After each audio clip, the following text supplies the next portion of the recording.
Okay. So we're going to work through just the questions I have on this Google Doc on your Module 2 review packet. And again, we'll star some questions along the way, and those are going to be the ones that you complete. So I'm going to go right on over to your first question here. And this just follows from the quiz that you just completed. So this one should be nice and fresh in your heads. Okay, so number 1 asks me for the amplitude, the frequency, period, and your phase shift. So you really don't have to show much for these. So amplitude, everyone did a great job on this on their quiz. Amplitude, which number? It's just the 10. That's it. I don't need to see work. Frequency, this is just going to be the value that's in front of your x, which in this case is right here.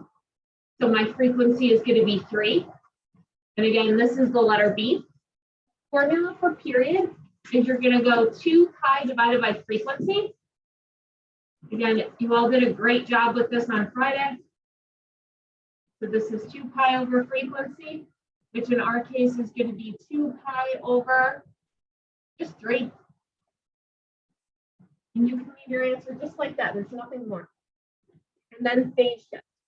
So your phase shift is going to pertain to horizontal movement inside parentheses. So I'm going to grab the 3 pi over 2. I'm going to say inside parentheses. And it's going to be the 3 pi over 2.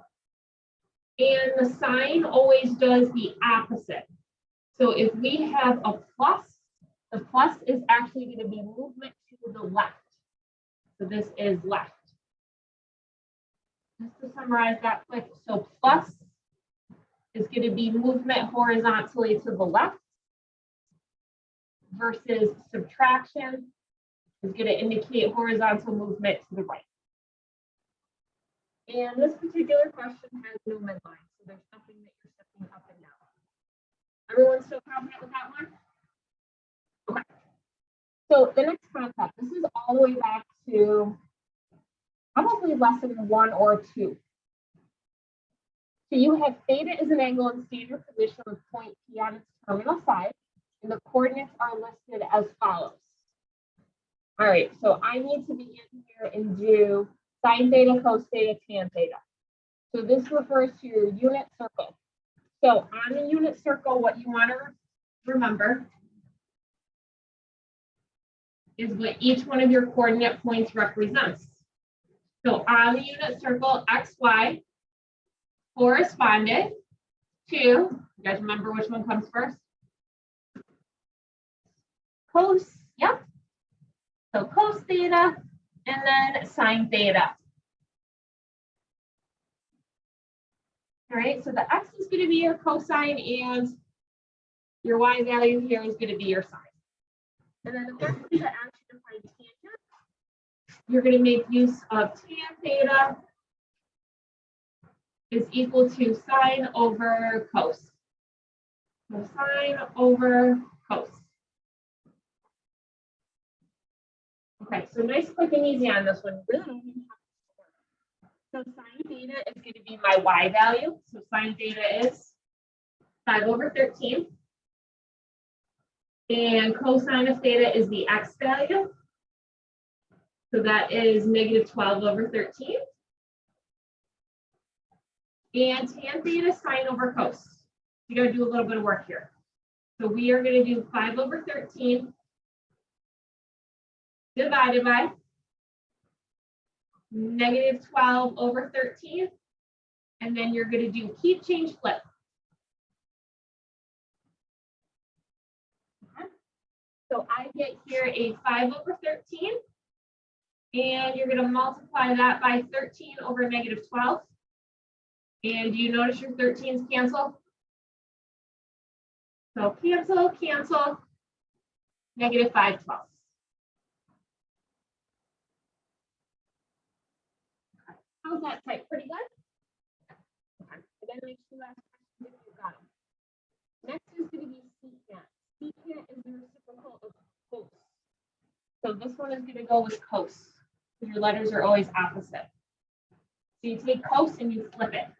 So I'm going to go negative 13 over 12. Thank you. And then cosecant theta. So you're going to take sine and you're going to flip it too.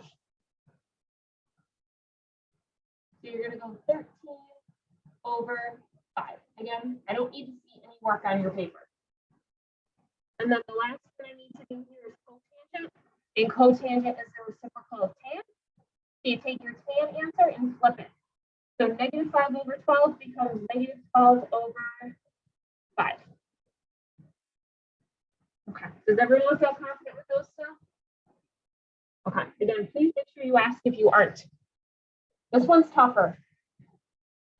It says to rewrite as a function of a positive acute angle. This just means reference angle. This is reference angle.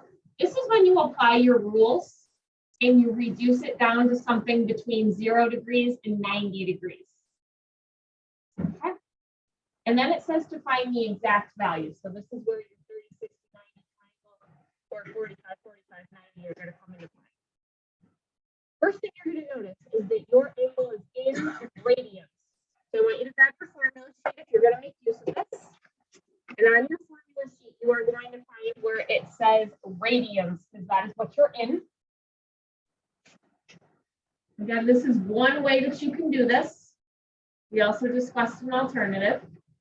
So radians on your formula sheet, it's going to say 180 over pi. So what you're going to do is take this and you're going to go 5 pi over 4 times 180 over pi. And what do you guys notice about the pies? Cancel. Yep. You're going to cancel your pies. And then you're going to grab your calculator and you're going to say, all right, I need to do 5 times 180 divided by 4. But separately, don't do it all at once. And I got 225 degrees. That is one way you can go about doing your conversion. We also talked about a shortcut. And your shortcut is you just simply remember to cross off the pi and change it to 180. So I'm good with either. So now I proceed and I'm going to plot 225 degrees. And 225 degrees falls into quadrant 3. And then you keep going. So I'm going to do 225 minus 180. And this is what we refer to as a positive acute angle. This is your reference angle. And again, that should be familiar, like you can find the sine, cos, and tan of that. So next I'm going to label ASTC. And you want to remember that cosecant is the reciprocal of sine. So in quadrant 3, sine is negative. So we are going to be doing here the negative cosecant of 45 degrees. Okay, so side note, you got to find the sine of 45 and then flip it. So the sine of 45, this comes right from your triangles, was equal to 1 over radical 2. And then what you're going to do is flip it. So cosecant of 45 is going to be equal to radical 2. And we remember that it is negative in quadrant 3. So just like that.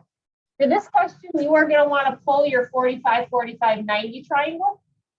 This is in your notes in multiple places, but in case you can't find it, across from 45s are always 1s, and your hypotenuse is square root of 2. Any problems on that one? We're going to do more of those because, in my opinion, those are the hardest thing that we did in this whole module. Number 4, I'm going to have you place a star on. You're going to do that one for homework. That one will take you probably 3 seconds to do. You're pretty confident with that. And then flip on over. Okay, I'm gonna do one of these with you. Yes, these are familiar. They go right after the quiz. So let's just make sure once again you're comfortable with the windows. So for this first graph, number 5, your x min is right here, and that is at 0. Your x max is right here, 2 pi over 3. This is my x max.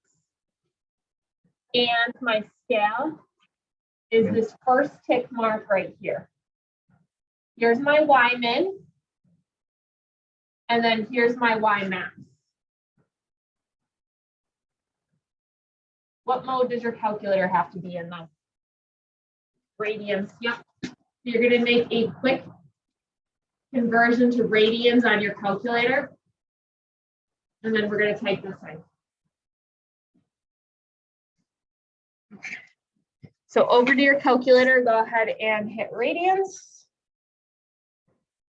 Again, always keep checking for that, especially if you're borrowing a calculator, because we go back and forth in this room all the time.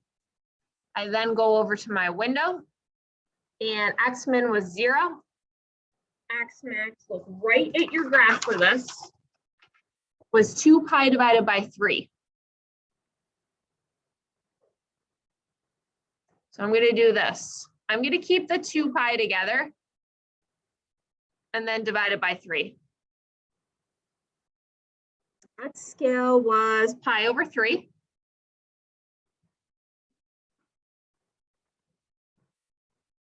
And then the min was -2, max was 2, scale was technically, in this case, just 1. And you're going to go right to y equals, and you're going to type in some choices here. So if you type in choice 1 and try that, you're going to have 2 cos 3x and graph. That looks perfect, doesn't it? So choice 1. Yep, so got lucky on the first try here.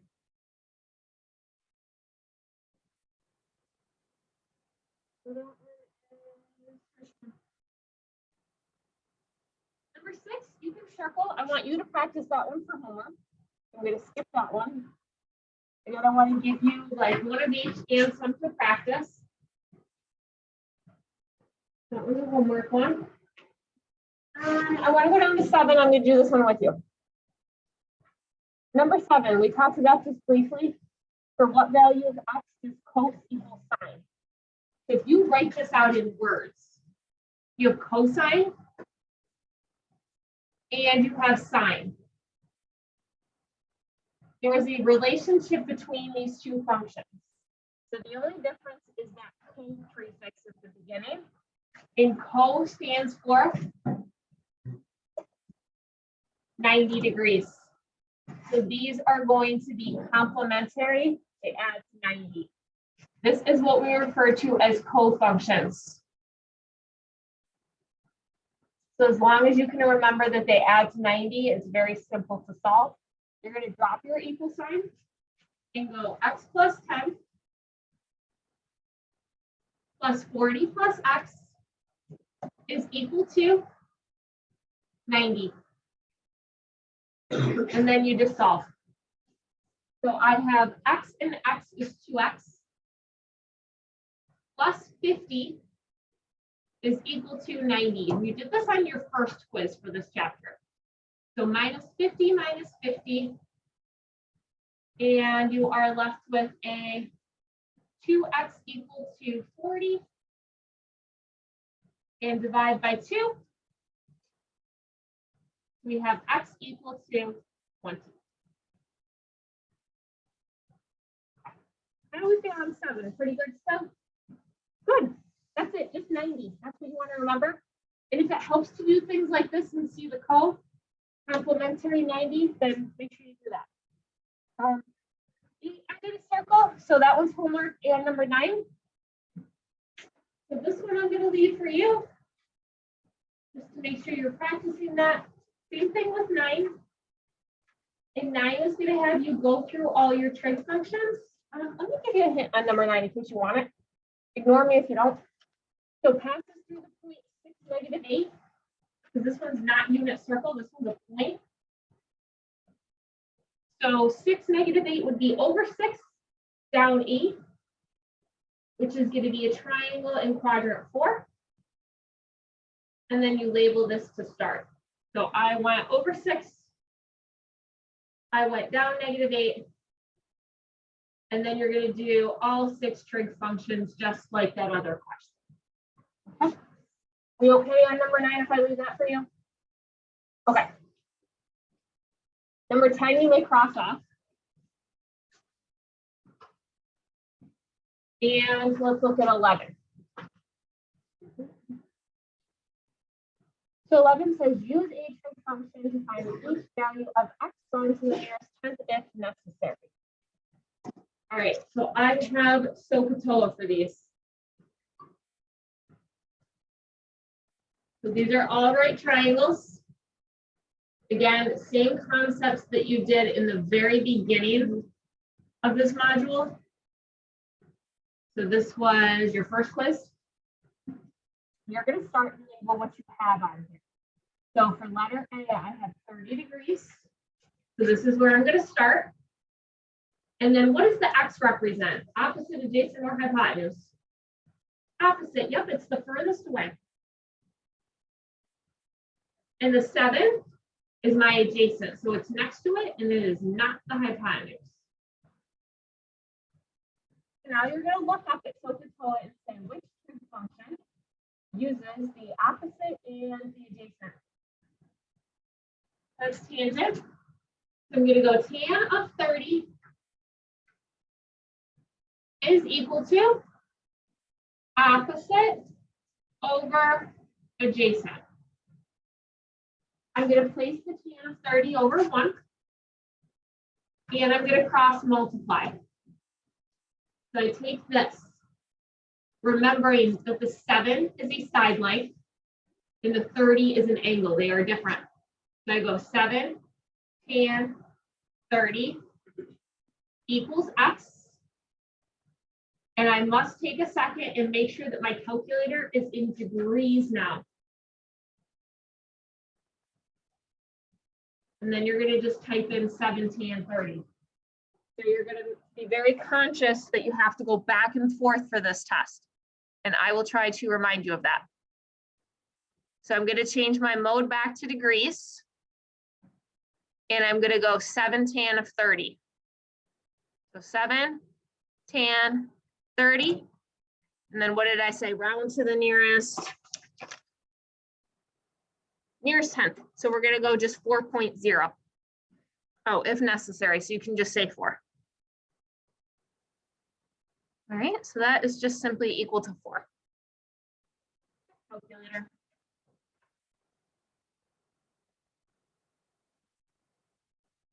All right. Over to letter B. I'm going to do the same idea. Mark off what I have. So I have x. That's where I start. And then what does the 4 represent? Opposite, adjacent, or hypotenuse? Adjacent, good. And the 5 is going to be my hypotenuse, yep, because it's across from the 90-degree angle. Then you're going to look at this and say which trig function uses adjacent and hypotenuse.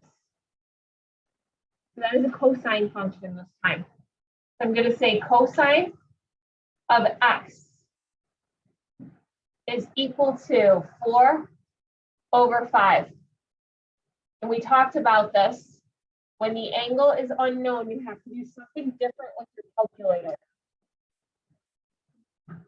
Yep. You're going to do the second key. So in your calculators, you're going to go second cos of 4/5.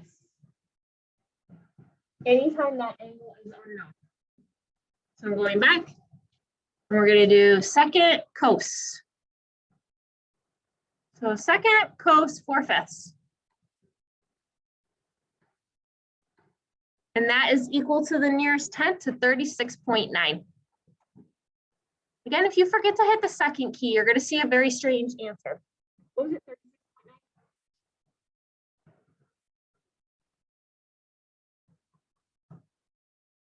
36.9?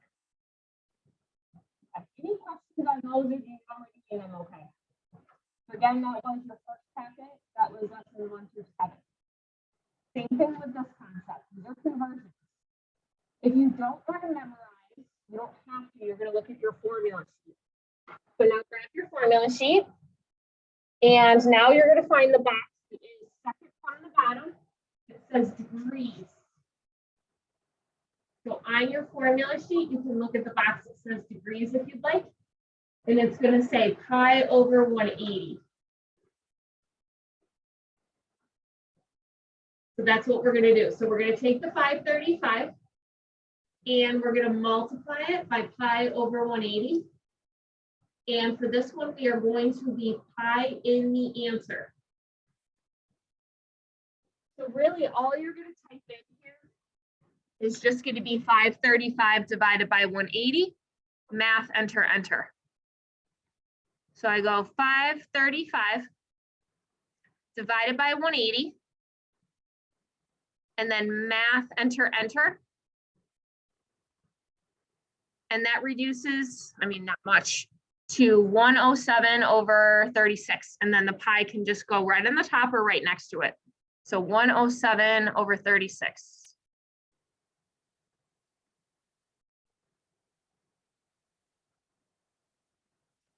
This is equal to 107 over 36, and then pi. I'd like you to circle B. So B, you're going to complete. And I'll give you time in a couple minutes because I'm almost done with what I want to go over for today. Now I'm going to jump down to 13.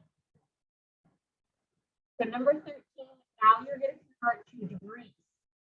So these are all written in radians. So on your formula sheet, you're going to find where it says radians. And then it's going to say to multiply by 180 over pi. I'll make note here that this is your formula sheet.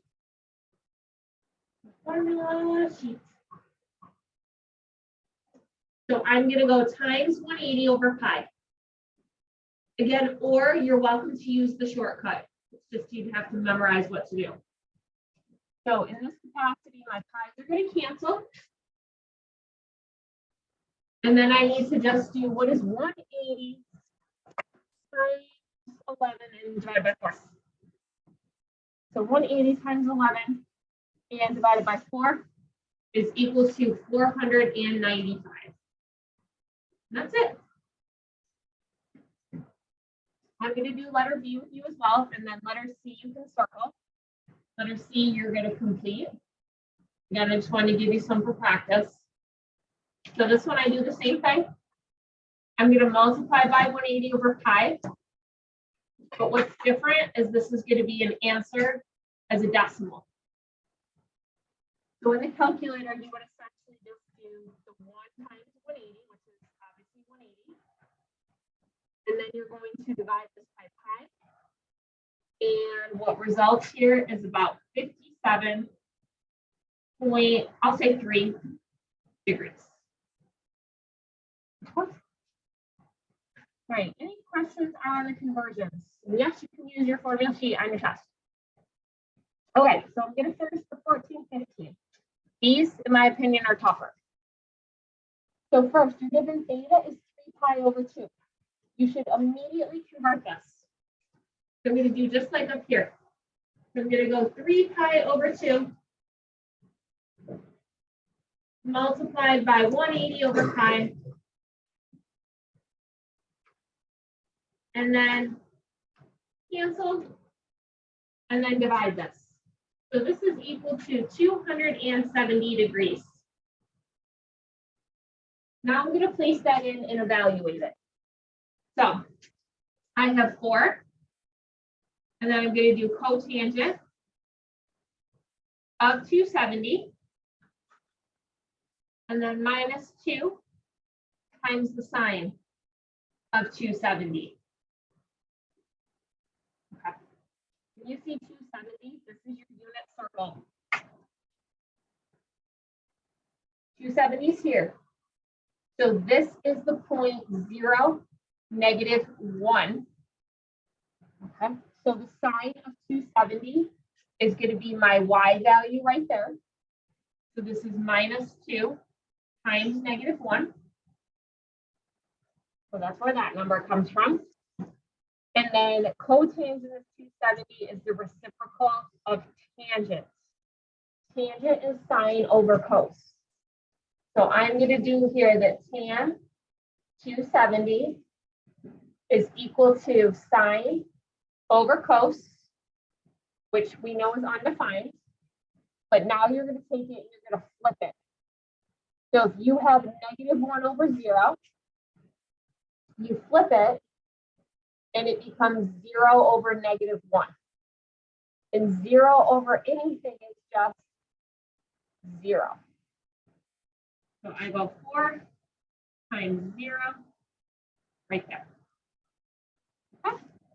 All right, almost done. So 4 times 0 is 0, and then plus 2. So this answer is equivalent to 2. All right, so last type 15. You have cosecant squared, so that's reciprocal sine. And then you have 2 times cos theta. Find the exact value given theta equals 45 degrees. So this is your 45, 45, 90 triangle that we just sketched on the last page. So we are going to do here, when something's squared, you write it twice.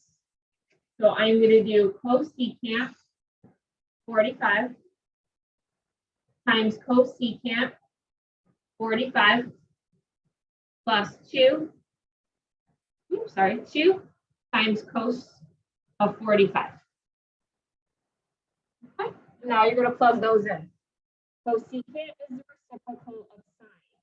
So over here, the sine of 45, right off your triangles was 1 divided by the square root of 2 if you didn't rationalize it. So I plug that in twice. I flip it. Radical 2, radical 2. Plus. Now I'm going to plug in the cosine of 45. So cosine of 45 is radical 2 over 2.